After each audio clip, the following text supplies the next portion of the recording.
Je suis ici pour parler de succès, n'est-ce pas?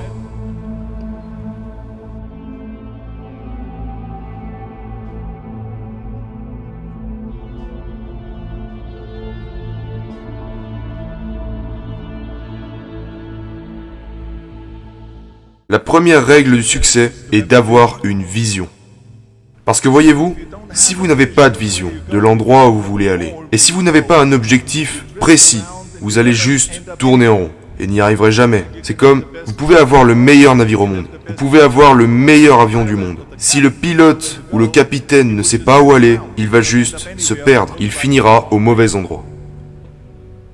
Donc, j'ai été très chanceux d'avoir trouvé ma vision. Je veux dire que, vous savez que je suis né en 1947 en Autriche, après la Seconde Guerre mondiale.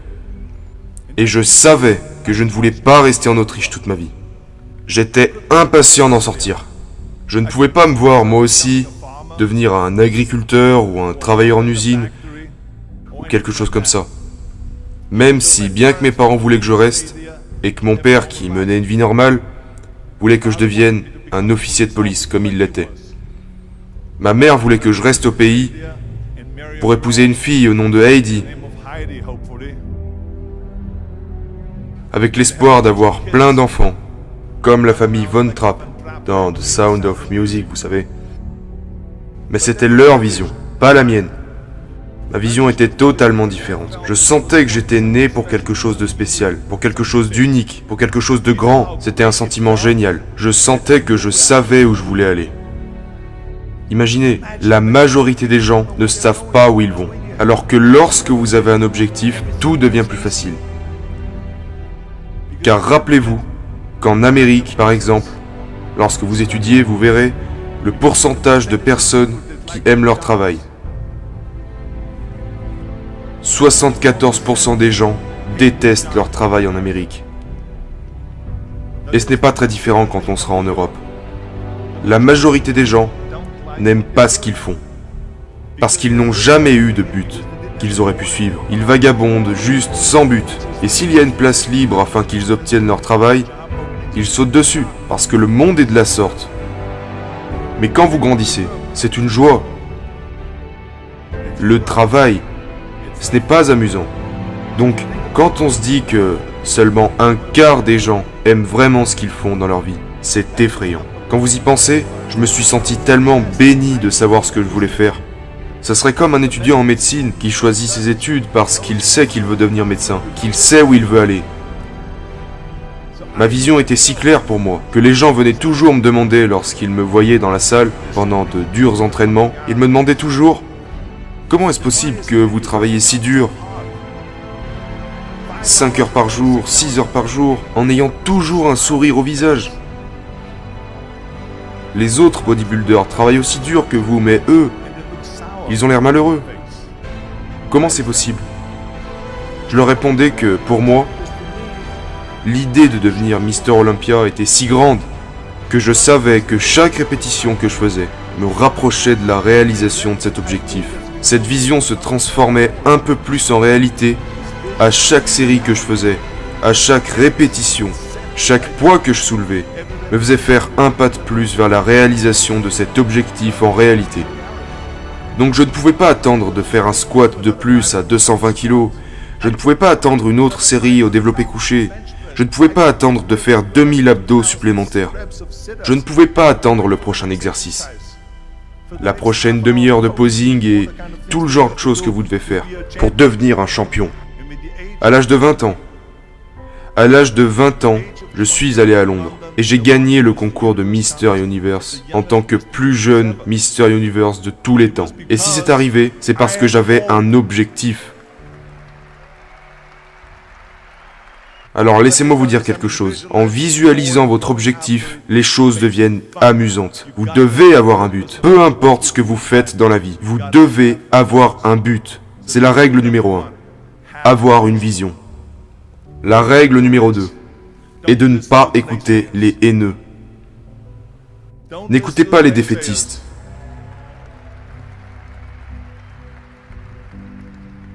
Dans tout ce que j'ai entrepris, il y avait toujours des gens pour dire « c'est impossible ». tu n'y arriveras jamais. Alors à chaque fois que quelqu'un disait que c'était pas faisable, moi, j'entendais c'est faisable. Quand il me disait non, j'entendais oui. Et quand quelqu'un me disait c'est impossible, moi j'entendais c'est possible. Je crois durement en ce que Nelson Mandela a dit. Tout est toujours impossible jusqu'à ce que quelqu'un le fasse. Donc, je veux être cette personne qui le fait. Je veux leur montrer qu'ils ont tort. Peut-être que ça n'a jamais été fait avant. Très bien. C'est parfaitement pour ça que je vais le faire. Et je n'écouterai jamais ceux qui s'y opposent. Je pense que la troisième règle dont je vais vous faire part est la plus importante. Bouge-toi le cul. Il n'y a pas de secret. Il n'y a pas de magie là-bas. Vous ne pouvez pas tricher. Vous devez travailler. Travailler et travailler. Ça me rend complètement fou quand les gens disent qu'ils n'ont pas assez de temps pour aller à la salle 45 minutes par jour ou faire quelque chose pendant 45 minutes à 1 heure par jour pour s'améliorer physiquement, mentalement. Vous pouvez imaginer lire 1 heure par jour. Combien de livres aurez-vous fini après 365 heures? En 1 an. Imaginez que vous lisez des études sur l'histoire des musiciens et compositeurs. Tout ce que vous saurez à la fin. Imaginez si vous travaillez sur votre entreprise et quelques affaires que vous voulez développer chaque jour pendant 1 heure. Imaginez à quel point vous pourriez en tirer des résultats.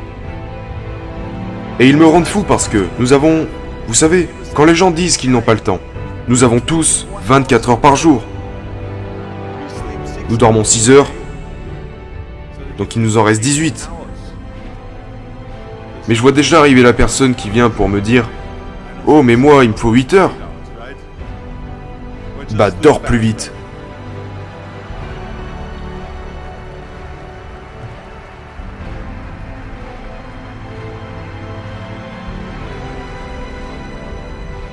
Donc, nous avons 18 heures par jour. La personne moyenne travaille environ 8 à 10 heures.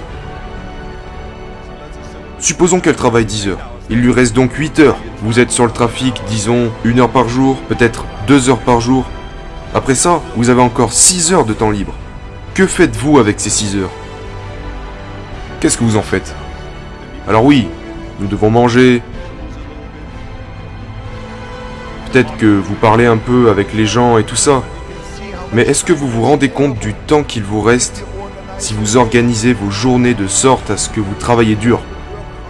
Je veux dire, laissez-moi vous parler de quelque chose. Quand je suis allé en Amérique, j'allais à l'université. Je m'entraînais 5 heures par jour. Et j'avais un poste dans la maçonnerie.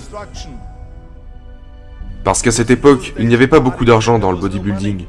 Et je n'avais pas l'argent pour des compléments alimentaires ou quoi que ce soit. C'est pour ça que je devais travailler en tant que maçon. J'allais à l'université, je m'entraînais 5 heures par jour. Et le soir, de 20h à minuit, je prenais des cours de théâtre 4 fois par semaine. Je faisais toutes ces choses. Je ne laissais pas une seule minute se dépenser mal à propos. Je suis devenu très ami avec Mohamed Ali dans les années 70. Mohamed Ali s'est vraiment bougé le cul. Et j'ai pu le voir de mes propres yeux à l'entraînement. À un moment, un coureur sportif était présent lui aussi dans la salle, pendant qu'il s'entraînait. Ali était en train de faire des abdos, quand le coureur s'est approché et lui a demandé « Combien d'abdos faites-vous, monsieur Ali ?» Et Ali a répondu « Je commence à compter que lorsque ça commence à faire mal. » Pensez-y, il commence à compter que lorsqu'il commence à ressentir la douleur. C'est ça, travailler dur. Et donc, vous ne pouvez pas faire autrement que bosser. Et je crois en ce que Ted Turner a dit. Il a dit « Couchez tôt, levez tôt, travaille comme un malade et fais de la pub. »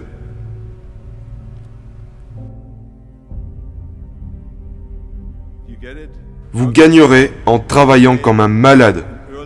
Travaillez comme des malades. Donc, bougez-vous le cul et laissez le monde s'en apercevoir par lui-même. Qu'il s'agisse de gérer votre business, si vous préparez un film, si vous faites un sport, bougez-vous le cul et la pub viendra d'elle-même. Je déteste les plans B. Et je vais vous dire pourquoi. Parce que nous avons tellement de sceptiques, comme je l'ai dit plus tôt. Ils mangent le pas de vente. Nous avons tant de ces personnes qui disent non, qui disent que vous ne pouvez pas le faire, qui disent c'est impossible. Et c'est ok, parce que nous venons d'éteindre le plan B. Comme je l'ai dit tout à l'heure, quand on me disait non, j'entendais oui. Quand on me disait tu ne peux pas y arriver, j'entendais tu peux y arriver. Parce que je devais rendre ça possible. Vous voulez faire quelque chose? Faites-le parmi toutes les personnes négatives autour de vous. Mais quand vous commencez à douter de vous-même, ça devient très dangereux. Parce que maintenant, ce que vous dites essentiellement, c'est que si mon plan ne fonctionne pas, j'ai toujours un plan de secours. Un plan B. Cela veut dire que vous commencez déjà à penser au plan B. Et chaque pensée que vous accordez au plan B vous enlèvera maintenant cette pensée et cette énergie que vous accordez au premier plan.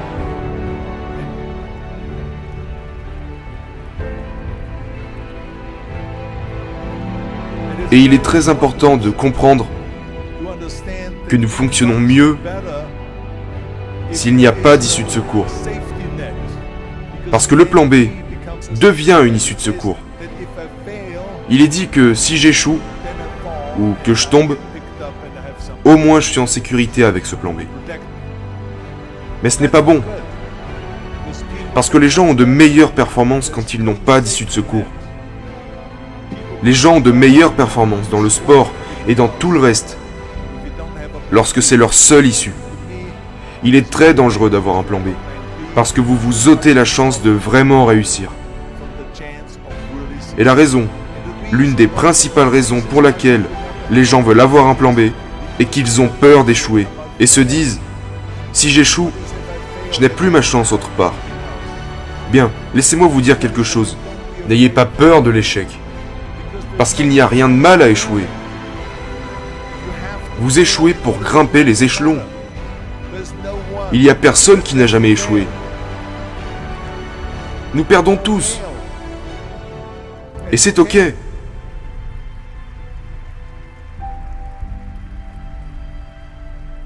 Ce qui ne va pas, c'est que lorsque vous échouez, vous restez dans votre échec. Celui qui reste coincé dans son échec est un perdant. Et un gagnant va échouer puis se relever, échouer puis se relever, échouer et toujours se relever. Ça, c'est un gagnant. C'est ça un gagnant. Et nous perdons tous. Nous avons tous déjà perdu. Nous sommes d'accord. Et c'est pour cette raison que je vous dis de ne pas vous inquiéter lors d'un échec. Parce que lorsque vous avez peur de perdre, vous vous bloquez. Vous êtes figé. Vous devez être confiant afin de pouvoir performer dans n'importe quoi. Si c'est dans la boxe, ou dans votre travail, ou avec vos pensées, vous n'y arriverez qu'en étant détendu. Alors détendez-vous. Il est normal d'échouer. Mais nous allons tout faire et donner tout ce que nous avons, et c'est de ça que je parle. N'ayez pas peur d'échouer. L'une de mes 6 règles du succès est que vous ne pouvez pas vous sentir complet en tant que personne que si vous réfléchissez à ce que vous pouvez faire pour votre collègue à côté de vous qui a peut-être besoin d'aide. Je me sentais comme si tout le monde avait une motivation différente. Et c'est pour ça que je suis allé en Amérique. Et j'ai vu comment l'Amérique était. L'Amérique était le pays le plus généreux au monde. Je veux dire qu'ils m'ont accueilli les bras ouverts. Ils m'ont aidé. Ils m'ont invité pour le dîner de Thanksgiving. Ils m'ont fait rencontrer des bodybuilders, accueilli dans des salles pour m'entraîner, m'ont apporté des assiettes à mon appartement, parce que je n'avais pas beaucoup d'argent. Je n'avais pas de lit, pas d'oreiller, ni de couverture. Je n'avais pas de télévision, je n'avais pas de radio, je n'avais rien. Ils m'ont apporté tout ça à mon appartement. Ils m'ont aidé. Et cette générosité en Amérique se ressentait en moi, en tant qu'immigrant. Ils m'ont tellement aidé que je devais leur rassurer que je leur donnerais quelque chose en retour.